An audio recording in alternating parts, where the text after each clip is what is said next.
24 अगस्त 2001 flight number A236 जमीन से हजारों फीट की ऊंचाई पर अटलांटिक ओशियन के बीचों बीच प्लेन के दोनों इंजन बंद हो जाए और नीचे सिर्फ पानी ही पानी दिखाई दे रहा हो और इस सिचुएशन का सिर्फ एक ही अंजाम दिखाई दे रहा है, वो है मौत। क्या इस प्लेन का कोई चमत्कार या अंत होगा?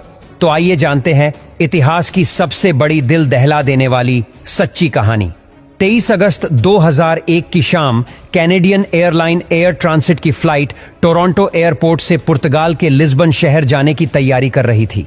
ये 7 घंटे की नॉन स्टॉप फ्लाइट होने वाली थी, तो regular service and maintenance check करने के बाद इसमें 48 मेट्रिक टन फ्यूल डाला गया। कैप्टन रॉबर्ट पेश और फर्स्ट ऑफिसर जिगर दोनों ही एयरबेस A330 प्लेन को पहले भी कई बार उड़ा चुके थे। कुछ ही देर में फ्लाइट में 293 पैसेंजर्स और 13 क्रू मेंबर्स सवार हो जाते हैं और रात के करीब 9 बजे प्लेन टोरंटो के एयरपोर्ट से सफल उड़ान भरता है और चंद ही मिनटों में प्लेन अपने क्रूजिंग एल्टीट्यूड 39,000 फीट तक पहुंच जाता है। अब तक सब कुछ नॉर्मल चल रहा था और प्लेन में सवार ज्यादातर पैसेंजर्स गहरी नींद में सो चुके थे। कुछ मिनटों में जहाज अटलांटिक ओशन के बीचों बीच पहुंच चुका था।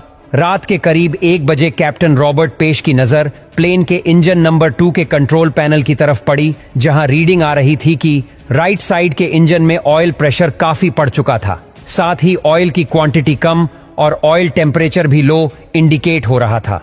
इस तरह का एरर दोनों पायलट अपने करियर में पहली बार देख रहे थे, इसलिए दोनों ही पायलट तुरंत फ्लाइट मैनुअल को देखते हैं, लेकिन उसमें उन्हें कुछ भी नहीं मिलता और पायलट ने कनाडा में स्थित एयर ट्रांसिट के मेंटेनेंस कंट्रोल सेंटर में फोन किया और इस प्रॉब्लम के बारे में बताते हैं, लेकिन जवाब में उन्हें सिर्फ इतना कहा जाता है कि आप एरर को मॉनिटर करते रहे और हमें इस बारे में जैसे ही कुछ पता चलेगा तो हम आपसे कांटेक्ट करेंगे।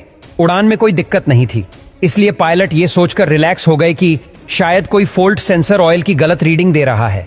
करीब आधा घंटा बीत गया, तभी कॉकपिट की स्क्रीन पर कैप्टन के सामने एक और एडवाइजरी मैसेज डिस्प्ले हुआ कि लेफ्ट विंग के मुकाबले राइट विंग में फ्यूल कम है। तो पायलट ने क्रॉस फील्ड वॉल खोलकर फ्यूल को दोनों विंग्स में इक्वली डिस्ट्रीब्यूट कर दिया, जिसे दोनों विंग्स में फ्यूल की क्वांटिटी इक्वल हो चुकी थी। मगर 10 मिनट के बाद कैप्टन को डिस्प्ले में लो फ्यूल वार्निंग दिखती है। तभी चेक करने पर उन्हें पता चलता है कि विंग में दोबारा से फ्यूल कम हो गया है और अब दोनों विंग्स को मिलाकर भी इतना फ्यूल नहीं है जिससे लिस्बन पहुंचा जा सके। इस वक्त प्लेन में सिर्फ 7 टन फ्यूल बचा था और यह भी तेजी से कम हो रहा था। ऐसे में पायलट के पास प्लेन को डाइवर्ट करने के अलावा और कोई रास्ता नहीं था।